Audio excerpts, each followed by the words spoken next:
welcome to another episode of HR Unlocked the podcast. I have a very, very special guest with me today because Abby's out. She got married, and Happy New Year. Happy New Year, AJ. And she's just doing her own thing. So she forgot about us. I guess, she'll be back whenever she feel like it. But yeah, Miss Riunita Martin, she's here with us. Hello. Hello, AJ. Thank you so much for having me. I appreciate it. How are you? I am fantastic. So she come all the way from Huntsville, okay? Or I like to say Huntsville.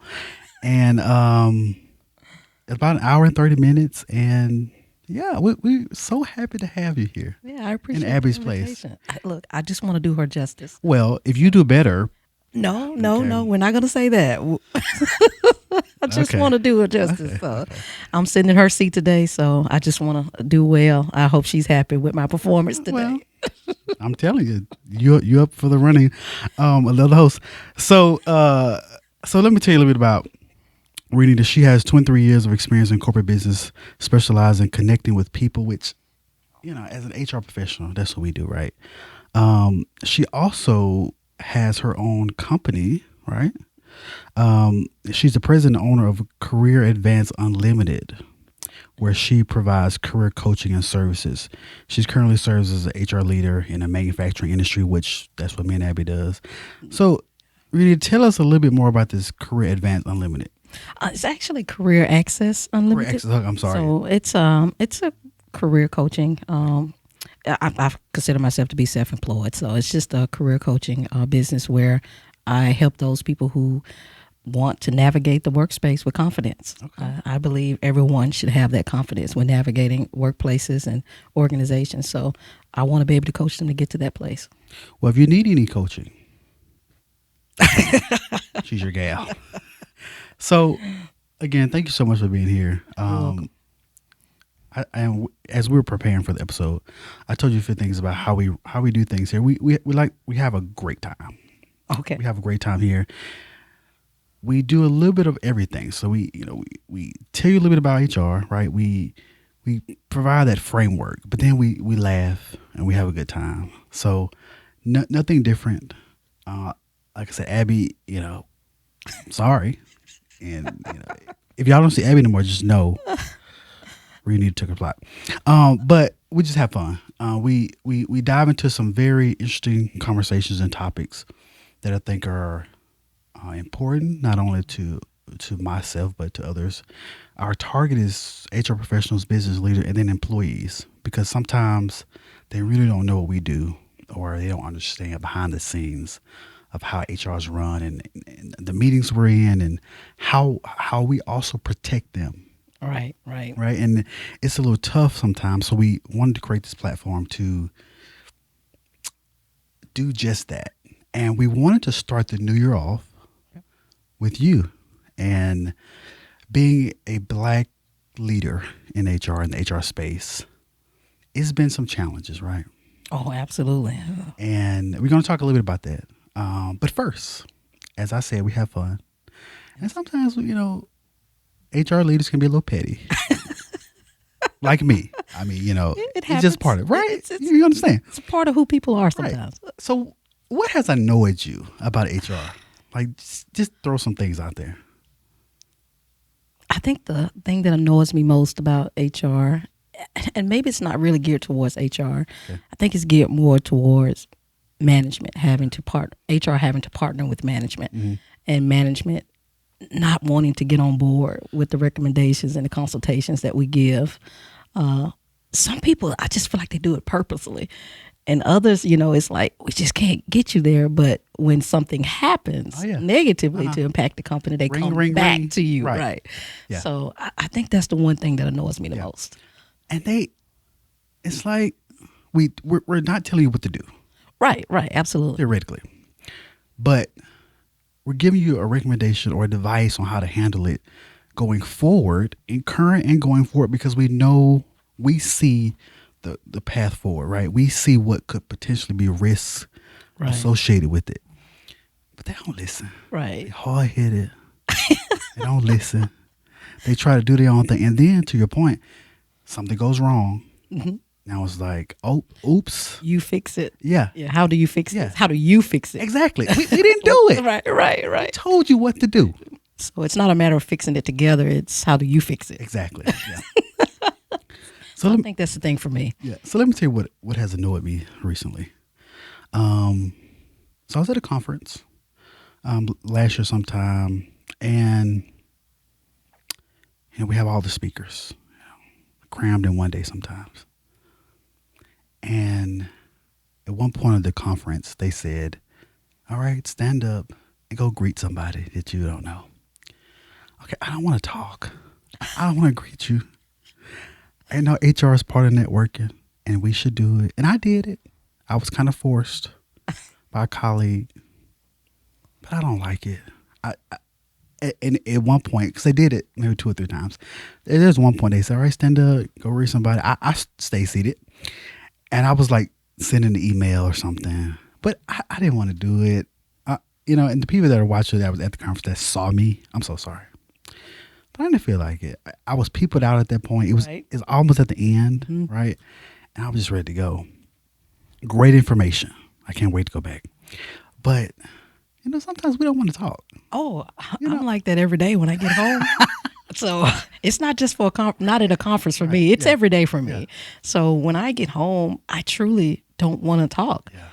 And luckily, it's my son is older and he doesn't actually live in the home with me. He goes back and forth between me and his dad. Okay. But I don't really have to talk to someone. Right.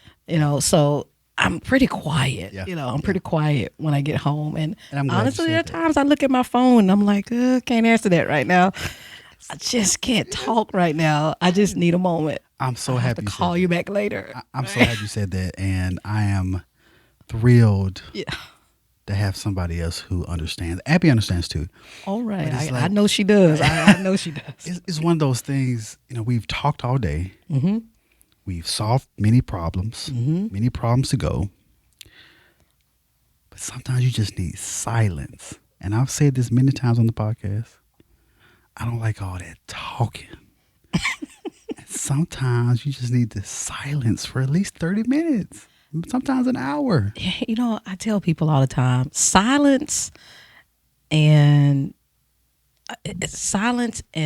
knowing how to move Yeah, is strategic.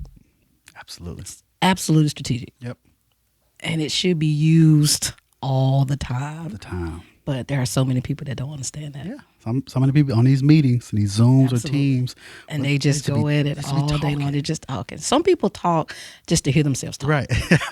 They truly do. And then you have the people that talk around everything but never say anything. Yes. And that's probably my biggest pet peeve. Talk around everything but never say anything. I mean, That drives literally, me you haven't provided any substance or solutions. Right. You're just right. repeating the same The thing same in different thing. words. Absolutely. But you have those people that'll say, "Oh, they were so great," and Right. what they said was so impactful. Just, What they say what again? did it impact? Exactly. Oh, welcome to HR Unlocked, the podcast. Don't forget, you are our employees now. So welcome to work. Thank you for coming in today. We are super excited to have you today. And we're going to talk about a very interesting topic, and we'll share stories, and we're going to talk about Black female leadership in the organization, which I think is very important, not only for me or for people that look like us, but in general. Black leadership can shape organizations in a very positive way, Right. but sometimes, Yeah, it looked like you got a little chip on your shoulder Yeah. there. I know it's coming. yeah, okay. sometimes that they're not great. And Gary, if you don't mind putting this up on the screen, so there are 2 posts that I'm gonna read to you. Okay. And I've seen this more often than I want to see it. Okay. But basically, what they're saying, if they see a Black female supervisor or a Black manager, they don't want to work there, or they're walking out. And I just want to get your take. How do you feel when you read these things, and you're like, what has these people done to you? Actually, I don't actually say that because I mean I think not if not all of us, but majority of us have had some type of experience like that. Oh, I wow. believe that I've had that experience, Wow. but it's all about how you use that experience. Yep. Whether it totally discourages you Mm-hmm. or it says to you, I'm going to do something different when I get into those roles. And that's how I took it. It was one of those things where it was fueling me Yeah. to get into a role to where I could show people that I'm not like the others. Oh, So, I mean, I've worked for black females before. Some were good, some were not so good. Some it was that tug of war, it was that back and forth, it was that challenge, it was that I can't have you do better than me, or I can't develop you to where you become better than me. So I'm gonna just give you the bare minimum so that you stay at the level that you are, and I move forward and progress on to something different. I definitely I know that feeling. I've experienced that. At the time, of course, you know it's very impactful from a negative standpoint. Also, it's disheartening, you know, because you know I'm a black female, yeah. and it's like, okay, you know, we can't work this out, or we can't do better than Can't this. work together. Yeah, we can't work together. We can't collaborate. You So know, we did an episode last season, guarding the gate or stop guarding the gate, and I what saw that that. said, we were talking about how sometimes we or people that look like us stop us in the tracks of I don't want you to be better than me. Right. And Abby said something that I was like, man, that's so true. She said sometimes the thought is it can't be two of us in the room, Oh, right? It can't be two of us that's at really the good. table. That's really good. So to your point, it's not about me being better than you. Right. And I think I said in the episode, if I am, okay. Right. But it's not on purpose. It's just who I am, right? So for you to say that it's so disheartening and sad that that's the mindset of, oh, I don't want you better than me, so I'm going to not give you the tools you need to succeed because I need to stay in this role or be on top. I don't want you to be promoted before me or be in these conversations that I'm not in or involved in, Right. or they feel left out, or they feel like, oh, why are you talking to the VP or the CPO? You should come to me first and I'll level up the conversation. Right. I've had that experience too. That is horrible. It really is. Sadly, it happens more often than not. And it's something that it's a huge challenge and a roadblock for us. And it's a roadblock that we're putting, you know, in front of ourselves. Yeah. Right. For me, I just have always said I would never be that person. And I always want to be accountable for my actions.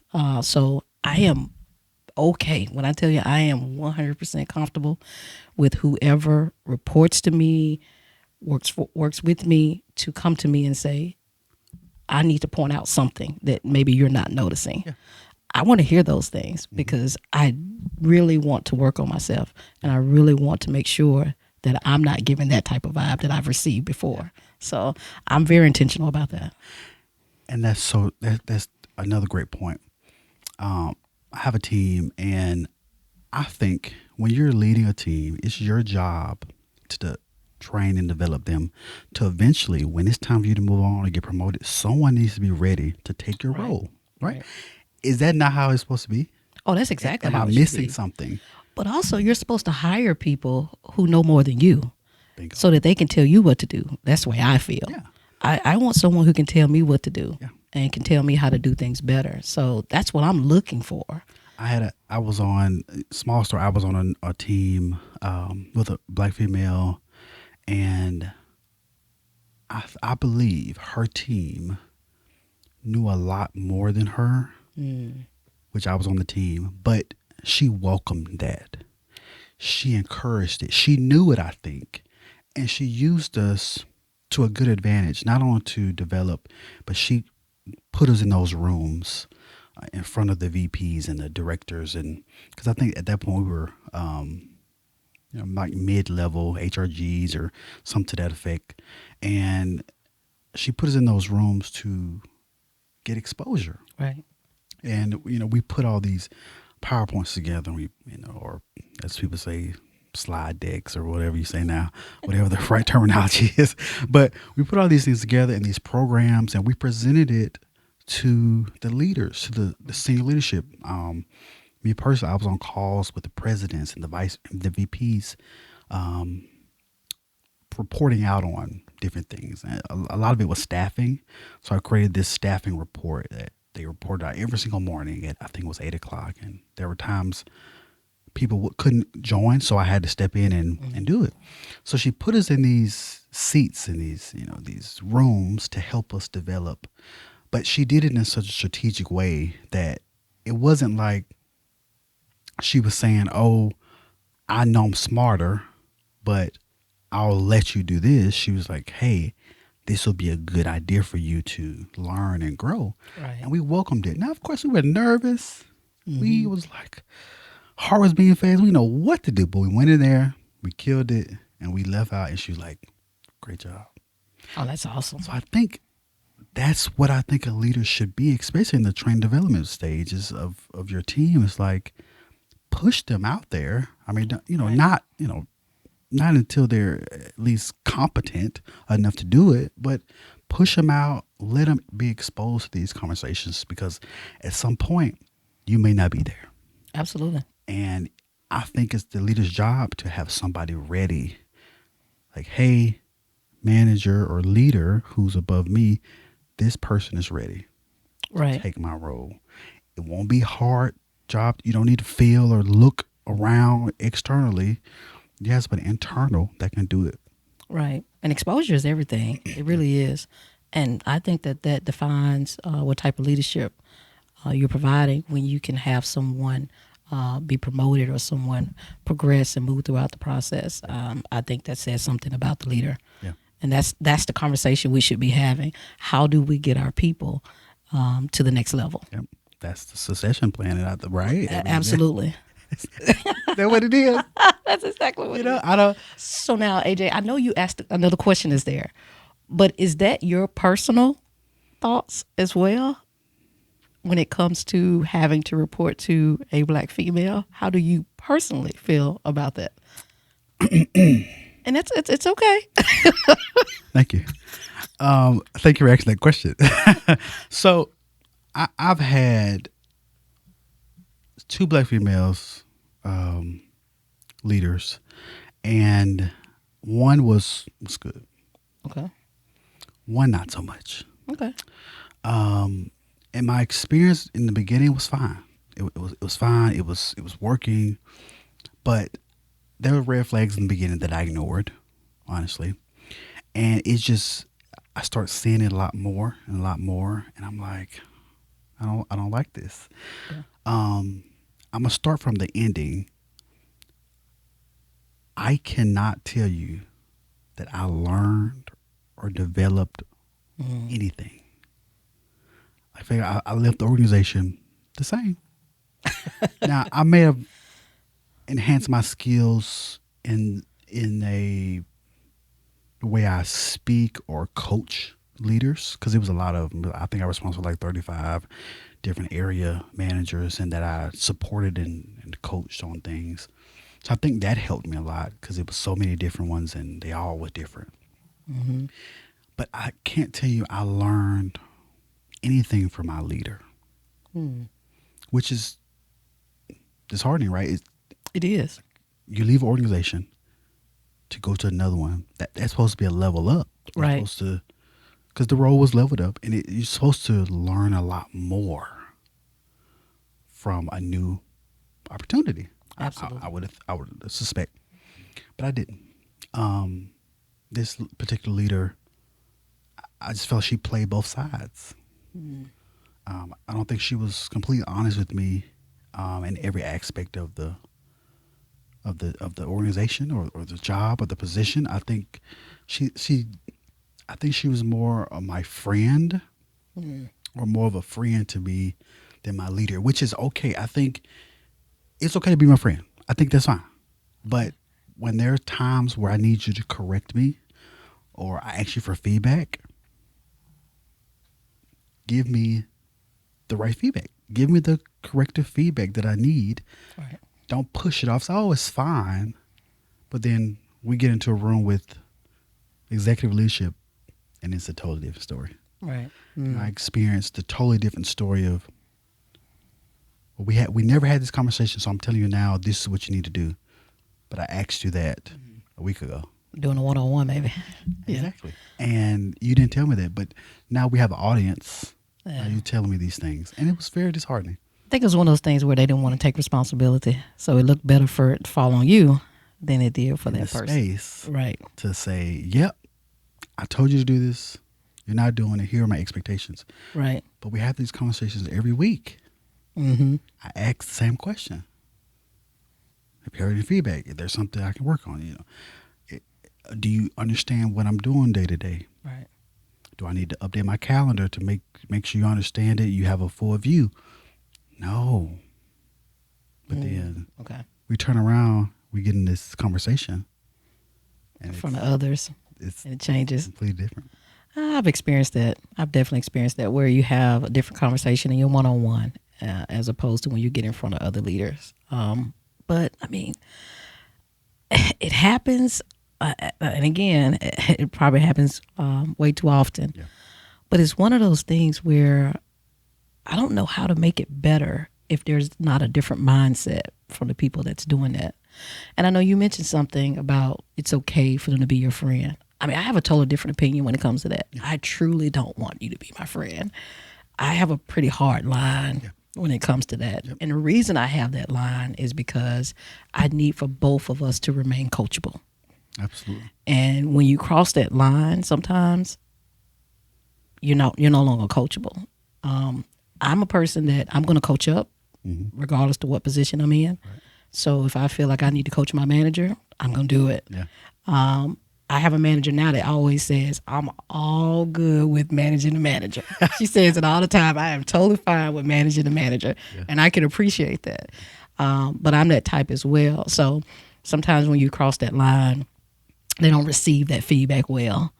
And I want us to be able to receive feedback from each other on a regular basis. You're absolutely right. And to that point, only a mature leader can potentially have those two and still like And be your not have it friend. right. Yeah, Right. Yeah. absolutely. Because some of them, I have a leader now who does a really good job at that. Now we don't hang out outside of work. We don't like go to drinks or we'll go like maybe to a work lunch or something. But she will coach you and be like, no, don't do that. Yeah. Or here's how I would handle that better. And Right. I receive it. I don't take it personal. Right. When I ask for feedback for her, I say, hey, maybe we could have worded it different this way. She accepts it. She understands it. And she's a white female. Oh, okay. All right. Okay. So, and I let me disclaimer. I'm not beating up on our sisters. I'm just sharing experiences because sometimes it's hard. Sometimes it's really hard and disappointing for me. I would just talk about me when we go in expecting something, and we're disappointed because and maybe it's partially our fault. Because of the expectation. The expectation is, oh, this is going to be a great experience because she looks like me. Right. But maybe See, I don't have that expectation. I truly don't. And I've worked for more white males than than anyone. I've had, of course, white females, but more white males than anyone. But I don't know. I don't have that expectation. Yeah. And I don't know if I should, if I shouldn't, but I truly don't have the expectation. I'm more of the mindset of, I just need you to do your job. Yeah. And I'm going to do mine, and I need you to do yours. So, I mean, you can do it in a friendly manner. You can be friendly. I'm a friendly person, for sure. I'm a kind person, and I lead with empathy at all times. But at the end of the day, and ultimately, I just need you to, perform. I need you to lead if you're supposed to lead. I need you to, get the work done. Yeah. So I don't really have any other expectation outside of that, other than you performing and doing it well, but also, making sure that you are treating people well in the process. And that's fair. And I should probably, like start doing that. So I won't expect too much. Yeah, expectations sometimes can be highly disappointing. And that's In with certain anything, things, in right? certain things. No, I think in certain things. Okay. Some things you truly need to have an Yeah. expectation of, but whether or not the person that looks like me or doesn't look like me is going to treat me fairly or do their job or us be able to collaborate and work well together, I don't have that expectation based on their race or their gender. I just have the expectation that, hey, I can work with anybody, so this is going to work out. Same. Yeah. Yeah. And you're right. And thank you for that. Thank you for that point. I mean, Abby, okay. She's all right. Hey, But leave Abby alone. Leave Abby alone. but no, seriously, that's a good point. And you're right. I think that helps me shape my mindset a little bit. Because some expectations can be, you get to that point where you're like, okay, maybe I need to scale back some. And Right. you're absolutely right. Absolutely right. And I think that's helped me. I'll say that's helped me in my career. Now, whether it has like lessened the blow yeah, of what it feels like when those things happen, not so much. Gotcha. But I guess in order for me to not get to a place to where I have this negative connotation of people who look like me, or a black female, as I am one as well, I have to be able to see things differently. yeah. Yeah. So before we go, bring your whole self to work. What does that look like? I consider that to be, we do something called how I show up. And to me, that's how you show up. Authenticity is extremely important. And I think when organizations promote that, you get a better outcome from your workforce. You get a better sense of belonging. You get more conversations about openness. And I think that people are more willing to do what you ask them to do or contribute, to get into those goals or bottom line if they feel that they can be authentic at work. I think is extremely important. I mean, there are a few things that I think that should be done from a leadership perspective, but also from just a person who is employed perspective. And that is, I think you should show up the way you are. Do you feel right now in your space, and I'll answer it before you, but I think I can absolutely bring my whole self to work. Do you feel you can do that currently? I do feel I can do that currently. I do feel I can bring my whole self to work. There's a quote that says, be yourself because everyone else is taken. Yeah. I really do live by that. I'm going to be myself whether someone likes it or not. Yeah. That's just who I am. And when I come to work, everything that I'm going through, everything that I have going on, it comes with you. You can't stop that, But I have been in spaces where people are still of the mindset that they have to check things at the door. That slogan that we heard in the 80s and 90s and stuff like that people still believe. Yeah. I didn't believe it then, so I certainly don't believe it now. Yeah. It's impossible. Yeah. Whatever you have going on doesn't change because you swipe your badge into a building. It's there. But now I do believe that people need to manage those things. That's it. So it's all about how you manage them to where you are managing your emotions and you're contributing by having some type of emotional intelligence. That is what I believe. I believe you can show up how you are, who you are authentically. But if you get to a place to where those things may be, I guess, interfering with your work, then maybe you need to work on how to manage those things. You can't get rid of them. That's good. I just want you to manage them. And sometimes people need help in managing them. And that's what we're there for. That's good. I've had so many people to come to me about these type of things because they didn't know how to manage them. And that's all. And they were like, oh, well, I shouldn't have came to work today because this is going on. I'm like, it doesn't change. Even if you miss today, if you miss tomorrow, when you come back, it's still there, right? So let me just work through how maybe you can manage those things. Well, maybe something's triggering this person. Yeah. Let's see what that is and see how we can manage it. Wow. That's my philosophy.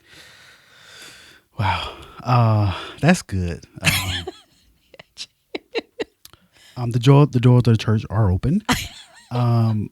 No, that was really good. And I think we need a whole episode on bring your whole self to work. Oh, absolutely. It's Is important. it welcomed? It's not welcome, honestly, in a lot of places, but it should be. And I think the more we talk about it, maybe we can make more of a change when it comes to that. It's truly not. Yeah. But you have to commit to doing it from a personal standpoint, and I'm committed to showing up as I am. I'm never gonna not show up as anyone else, so Yeah. I'll just manage whatever I need to manage. That's good. Yeah. Wow. Well, Riunita, thank you so much for coming. Oh no, thanks for having me. It's been This great. has been a really great experience, a great episode. I think we need to definitely talk about why isn't it accepted to bring a whole self to work. I think it's very important. Man, we could go on for hours and hours, yours, mine's, ours. We can keep going, and That's a strong conversation. I It can think- lead to so many things. yeah, we got to have you back for that. I mean, I'm Abby, more than happy. if she's back. No, I'll I'm sorry. come back with Abby here. As Okay, well. okay. You know what? All right. I was about to say, Abby, stay at home. We got it. No, But you're right. Okay, sure. Abby, come on back. But this has been a pleasure, and I say that wholeheartedly. It's been a pleasure. Do you have anything else to add? no, my son asked me to give him a shout out. Okay. So I just want to give a shout out to my son, Dallas, and you can pay me when I get home. But shout out to you, son. I love that. Shout out to Dallas. Yeah, he was Shout- like, shout "Hey, out Mama, you got to give me a shout out." This guy's hilarious. I to- tell I you. love that. So No, thank you. I've enjoyed this. This has been a great conversation. yeah, it's been great. So follow us on all social media platforms. You watch this video, go ahead and like it. If you're on Apple or Spotify, just give us a like, give us a download.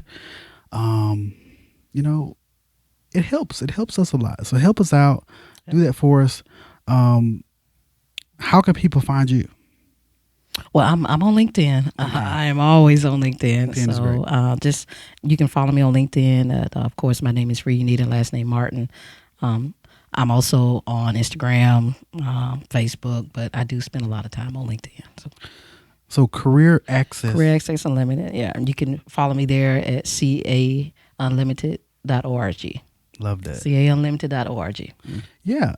Get some coaching. I mean, she's coached us for free. Okay. So I think from this episode, you should be like, oh yeah, I'm gonna definitely reach out to her. But yeah, follow us, subscribe, like all the good things. Be a great employee, because thank you for coming to work today. We really appreciate it. Absolutely. Some of y'all were late. I understand. You didn't clock in on time. We gotta do better. You get a corrective action. We have an attendance policy. Gotta If you follow miss it. one day and you out, You gotta right? follow it. Is that fair? Maybe we talk about that. Yeah, we need to revamp the Don't even policy. get me started about attendance policies. Ooh, that's another one. Oh my gosh. I literally just created one that starts this year. So wow. the new year of 2025. So, oh my gosh. But it was, It was a headache, right, absolutely. especially in the manufacturing space. Oh, hugely in the manufacturing space. And it's just with the new generation of workers now too. You've got to evolve Yeah. with time and with the times, and you've got to provide those things that work for everybody, not just some That's right. people. But you can't make everybody happy. Okay. Okay, well, All right. Until our next meeting. let's have a great week.